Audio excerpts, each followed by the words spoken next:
Hello everyone and welcome back to my channel Being Pharmacist. And today's video topic is how to prepare for GPAT exam in 1 month.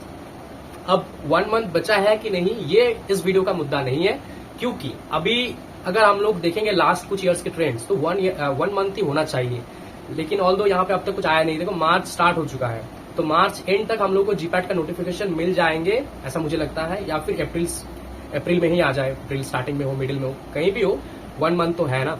तो इस last 1 month पे या फिर 1.5 महीने में जो भी है क्या कर सकते हैं हम लोग। ऑल्दो फॉर्म फिलअप स्टार्ट होने के बाद भी हम लोग को करीब करीब कुछ टाइम मिल जाएगा फॉर्म फिलअप खत्म होने तक, एग्जाम डेट आने तक, बट स्टिल वो टाइम को हम लोग छोड़ ही देते हैं, क्योंकि उस टाइम पे एक अलग ही प्रेशर रहता है।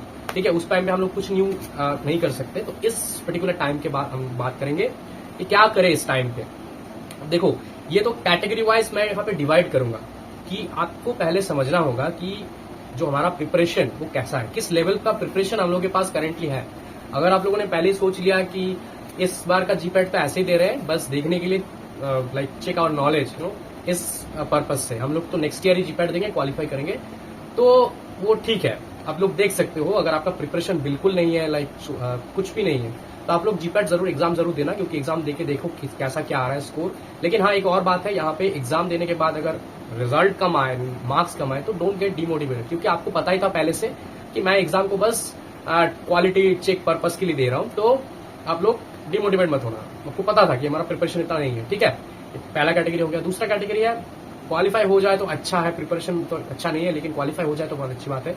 आप सबके लिए मैं बताना चाहूंगा यहाँ पे कि आपको इस टाइम पे कुछ ऐसे बुक्स फॉलो करने होंगे, लाइक जो 1 मंथ पे आपको मिनिमम क्वालिफाई कर देने जैसा एक कर दे, राइट। ठीक है, प्रिपेयर आपको कर दे कोई ऐसा बुक, या फिर जहां से भी आप लोग गाइडेंस ले रहे हो, या फिर जहां से भी आप लोग कोचिंग ले रहे हो, या फिर ठीक है, तो बहुत सारे स्टेप्स हैं जो जनरल स्टेप्स है वो आपको फॉलो करने होंगे, लेकिन थोड़ा सा ट्रिकी वे से। जैसे कि मान लो तो फर्स्ट वन, आपको एज मच एज आपको क्वेश्चन सॉल्व करने होंगे। लास्ट 5 ईयर के जीपैट के पेपर्स तो मस्ट सॉल्व करके जाना, even the last one also. ठीक है, जीपैट 2023 वाला ऑल्सो। उसके साथ साथ जितने भी मॉक टेस्ट इस साल के लिए रखा गया है फ्रॉम डिफरेंट ऑर्गेनाइजेशंस और डिफरेंट इंस्टीट्यूट्स और डिफरेंट बुक्स, जितना हो सके कलेक्ट करो, जितना हो सके मॉक टेस्ट दो, क्योंकि मॉक टेस्ट जो लोग प्रिपेयर करते हैं उनका जो माइंडसेट होता है करीब करीब जीपैट का क्वेश्चन जो बनाते हैं उनके जैसा होता है। मॉक टेस्ट से बहुत सारा क्वेश्चन आते हैं, मतलब जो मॉक टेस्ट 2024 के लिए क्रिएट किया जाता है। तो मॉक टेस्ट हो गया पहला, दूसरा हो गया प्रीवियस ईयर क्वेश्चन पेपर। जितना हो सके प्रैक्टिस करो, एंड जिस क्वेश्चन को सॉल्व कर रहे हो उसको थोड़ा सा याद रखने की कोशिश करो।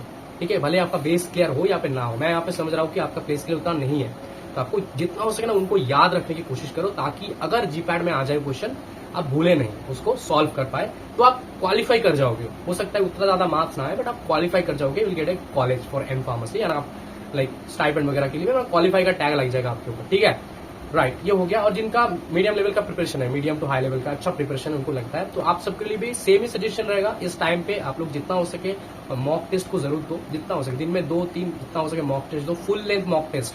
And the time management is very important. अगर आप लोग पेन पेपर बेसिस पे दे रहे हो तो भी टाइम मैनेजमेंट को देखो।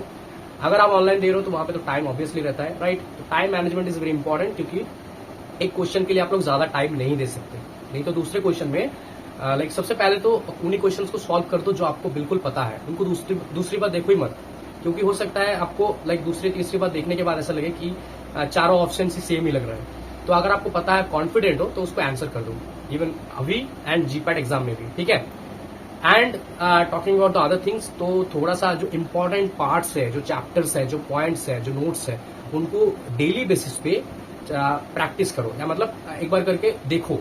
ठीक है, और कुछ नहीं, बस देखो। जो लाइक जिनको पता है कि यहाँ से क्वेश्चंस आते ही है, क्वेश्चन आएंगे ही, उन सारे पार्ट से सब्जेक्ट वाइज, लाइक आज फार्मास्यूटिक्स, कल केमिस्ट्री, कल कोलॉजी, परसों जूरिस्प्रूडेंस, किसी दिन फार्माकोग्नोसी। ठीक है, स्पेशली जो मेन है।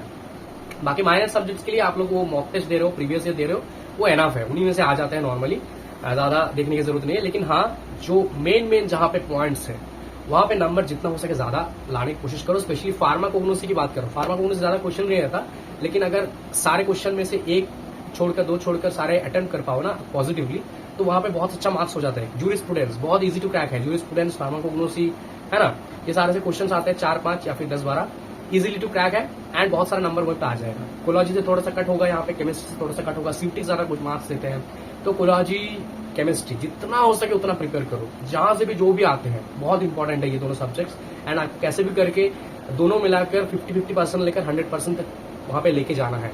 एक के भरोसे मत रहो कि एक पे हम लोग 100% लेके जाएंगे, दूसरा छोड़ देंगे, क्योंकि केमिस्ट्री से ह्यूज पोर्शन आते हैं। फार्माकोलॉजी बाय चांस माइनस हो गया तो वहां पे केमिस्ट्री आपका थोड़ा सा यहाँ पे हेल्प करेंगे, ठीक है।